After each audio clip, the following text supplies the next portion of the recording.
Hello, and welcome to the Kink Perspective. My name's Chris. I'm a psychotherapist and consultant. On this episode, I'm going to talk about BDSM and operant conditioning and behavior modification. Operant conditioning, sometimes referred to as instrumental conditioning or behavior modification, is a method of learning that employs rewards and punishments for behavioral conduct.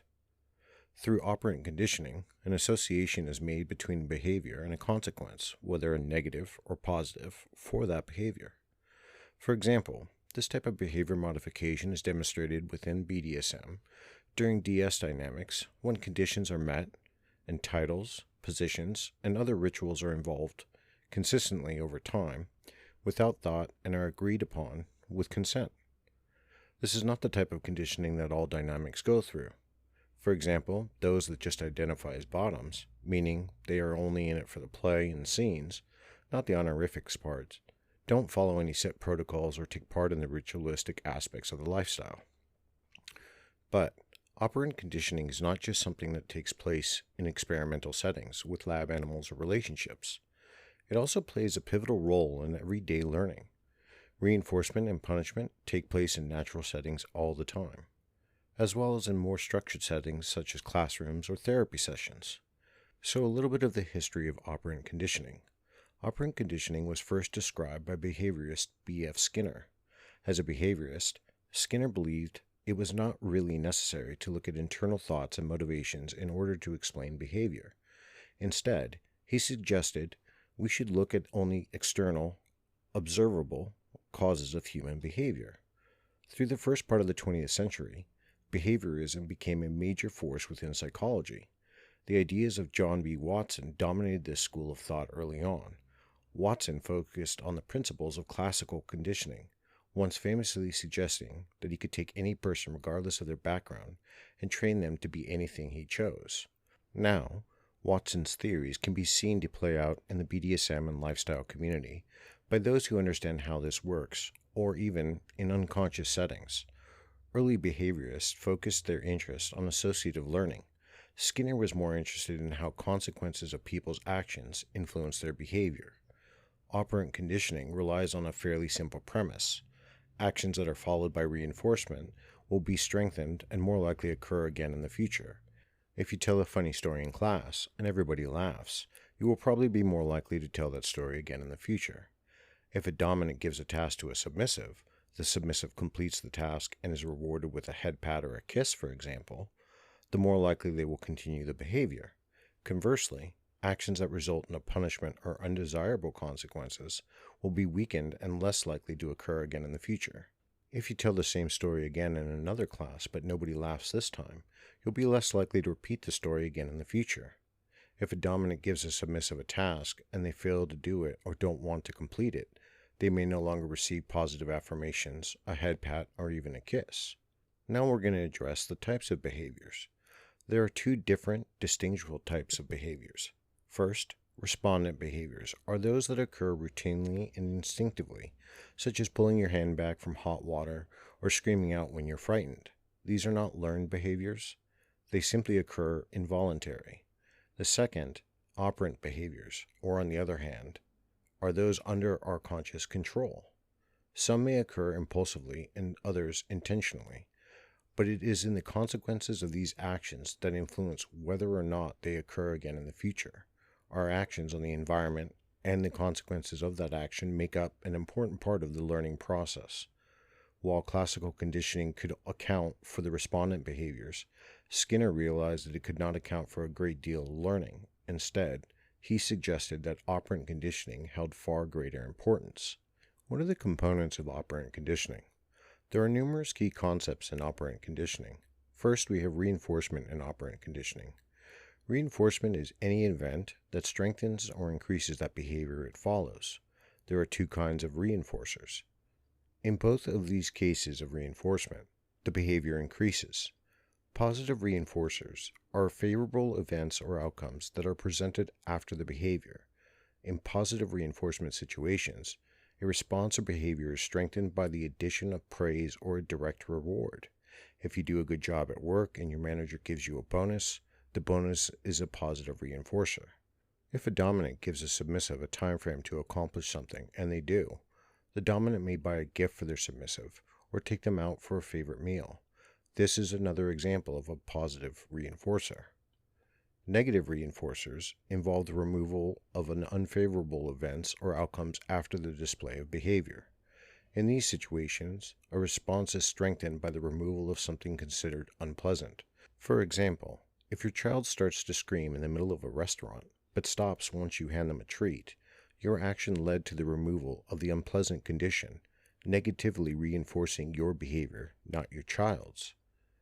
So now we have to look at the other side, the punishment and operant conditioning. Punishment is the presentation of an adverse event or outcome that causes a decrease in the behavior it follows.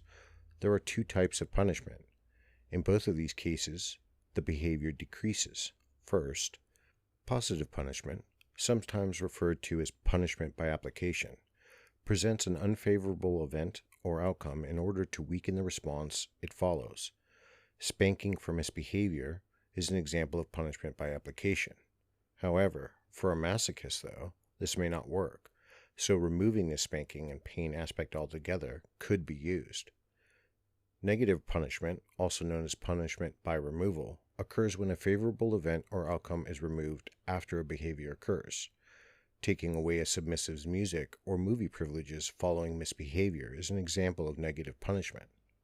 We need to understand, though, that reinforcement must be kept on schedule. It can't be something that is all over or erratic. This doesn't lead to a conditioning process.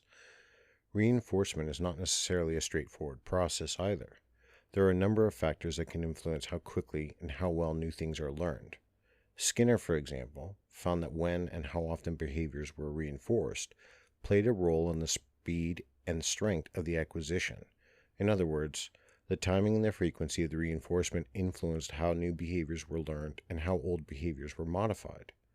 He identified several different schedules of reinforcement that impact operant conditioning process. First, there was continuous reinforcement, which involves delivering a reinforcement every time a response occurs. Learning tends to occur relatively quickly, yet the response rate is quite low. Conversely, extinction also occurs very quickly once reinforcement is halted. Fixed ratio schedules are the type of partial reinforcement. Responses are reinforced only after a specific number of responses have occurred. This typically leads to a fairly steady response rate. So let's look at some examples of operant conditioning. We can find examples of operant conditioning and behavior modification at work all around us. Consider the case of submissives completing their tasks, maintaining the household, or even doing the food shopping to earn a reward from their dominant, such as praise or affection. More examples of operant conditioning in action include, after performing a public scene at a dungeon or a play party, the community has praise for how the scene was done and was explained, and requests more demonstrations in the future. This acts as a positive reinforcer, inspiring you to potentially put on more demonstrations with your dominant or your submissive. In another example, a dungeon master or kink educator tells their attendees that if they come to all 8, for example, classes on rope binding and safety, they will not have to perform the final task of a public demonstration. By removing an unpleasant stimulus, the public demonstration, attendees are negatively reinforced to attend classes regularly. If you fail to complete a project on time, for example, your dominant becomes angry and berates your performance in front of your poly household. This acts as a positive punisher, making it less likely that you will finish tasks late in the future. In a final example, a submissive boy does not shine the boots of his dominant as he was asked to do, so his dominant takes away his cell phone for the rest of the day. This is an example of a negative punishment in which a positive stimulus was taken away. In some of these examples, the promise or possibility of rewards causes an increase in behavior. Operant conditioning can also be used to decrease a behavior via the removal of the desirable outcome or the application of a negative outcome. So what happens when the dynamic ends, though, and all these behavior modifications have been put in place? This is where it can get a bit tricky, especially once the stimulus has been removed completely, sometimes suddenly, as when a relationship ends. If you were involved in a dynamic in which the behavior modification was used and consented to, and now you're suffering issues such as anxiety to readjustment without the stimulus, you may have to consider seeking professional help in order to reverse the modifications that have been made. Now, not all of the behavior modifications and changes that have been made may or need to be reversed. That would be dependent on the impact they have on your life. Most recently, this topic has sprung up in conversation, and let's discuss for a moment how counter-conditioning or systematic desensitization works. This amounts to reducing the intensity of a conditioned response, anxiety for example, by establishing an incompatible response, relaxation, to the conditioned stimulus, orgasm release for example. Anxiety symptoms could be reduced or inhibited when the stimuli to the anxiety were presented in a graded order and systematically paired with a relaxation response. Hence, this process of reciprocal inhibition came to be called systematic desensitization. Many researchers have since concluded that exposure to the feared object or situation is a critical factor in their treatment. While behaviorism may have lost much of the dominance it held during the early part of the 20th century, operant conditioning remains an important and often used tool in learning and behavior modification process. Sometimes natural consequences lead to changes in our behavior. In other instances, rewards and punishments may be consciously doled out in order to create change. Operant conditioning is something you may immediately recognize in your own life, whether it is in your approach to teaching your submissive good behavior or in training them. Remember that any type of learning takes time. Consider the type of reinforcement or punishment that may work best for your unique dynamic, and assess which type of reinforcement schedule might lead to the best results. And always discuss this type of behavior modification well beforehand and make sure that both of you unambiguously and unanimously consent to this type of training. Until next time, be safe and stay kinky.